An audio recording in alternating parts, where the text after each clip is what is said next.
Hi YouTube, welcome back to my channel.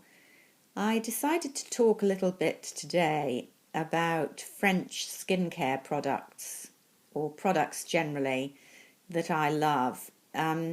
What made me think about doing this was kind of looking at the shelves in the bathroom.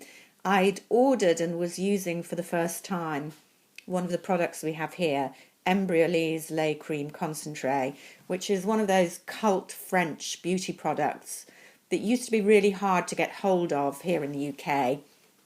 And people used to stash them in their hand luggage whenever they went to Paris on day trips.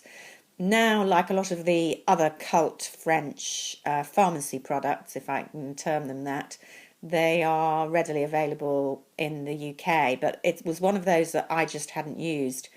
But I have always been a fan of the various products you can buy in French pharmacies, as well, of course, as the more well-known brands. Of course, we all love Chanel and Guerlain and those biggies who do a lot of makeup and skincare. Although, to be fair, I haven't used an awful lot of the skincare products of either of those brands. I have used the odd one or two.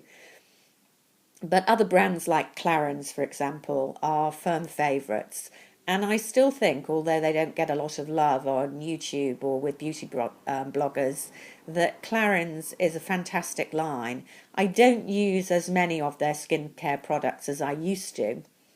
It's almost as if familiarity breeds contempt, because every now and then I do try a sample and really like a product, or I buy something in duty free and really like it. And there are a couple of their items that I use regularly. For example, I think their self tanning is one of the best products, notwithstanding the many specialist lines on the market for fair skinned girls. I still, and believe you me, I've tried dozens of different tanning products over the years, think that Clarins do the best developing colour for fair-skinned women. And I particularly like the self-tanning instant gel, which is really easy to use, doesn't mega stain your hands, immediately visible on the skin, but develops to a really nice colour for legs and arms when you just want a bit of fake tan. And you can even use it on the face. Another product that I regularly use are their various exfoliants, and particularly this body exfoliant, which I think is one of the best because it's not too rough a scrub. It's just the right degree of friction for those with relatively sensitive skin, but who still want to exfoliate in the shower or bath. So I buy that all the time. And this was a product that I hadn't used for a while, a tonifiant, toning lotion, that's what I'm searching for. I'm not sure that we really need toning lotions in the way we used to think we did when we all used cream cleansers. With the advent of the micellar waters, I think cleansing lotions, particularly ones without alcohol, which are much better for your skin, have become somewhat redundant. But sometimes it's just nice to have a really comforting, nice smelling, nice feeling toner to use as a final step after cleansing, exfoliating, whatever products you use before putting on your serum or night cream, or just for freshening up in the morning. And I don't think there's any better than Clarins. I really like this extra comfort one for sensitized skin. I should say that Clarins also have upped their makeup range in recent years. They've been doing some very nice blushes and lip products in particular. They kind of fall between the really expensive premium brands and the cheaper drugstore, and maybe they kind of slightly fall between the cracks there, but they do have some great products. But what I'm really kind of wanting to talk about are what I term the pharmacy brands or the specialist brands.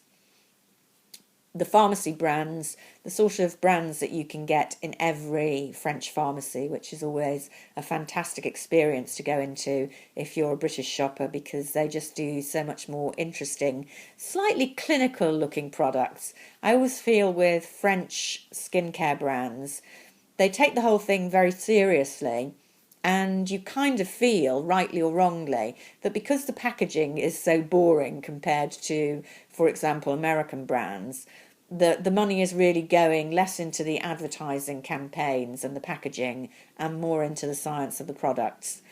Whether that's true or not, I'm not sure, but they certainly produce some fantastic products. Bioderma, for example, everyone knows about it. This is my little dinky travel size.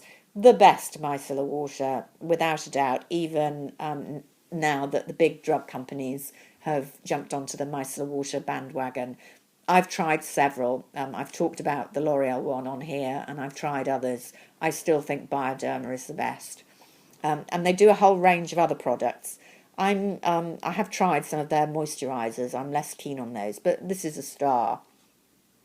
Embryolisse, this is another cult product that I hadn't tried until recently.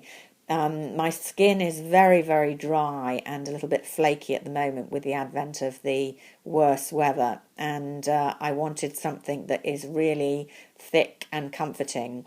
The other thing that I'd read about is this being used by makeup artists rather than a primer as a base, particularly for faces that they were making up repeatedly in one day. And I have tried that, particularly with some more wax-based foundation sticks that I've been using that I will talk about in another video. This makes a very good base. I've only been using it for about a week or so, and I'm very impressed so far. It's a cult product, so that's not a surprise. I haven't got anything from La Roche-Posay here, but that's another fantastic range. Avène, similar price range. I bought this SPF 20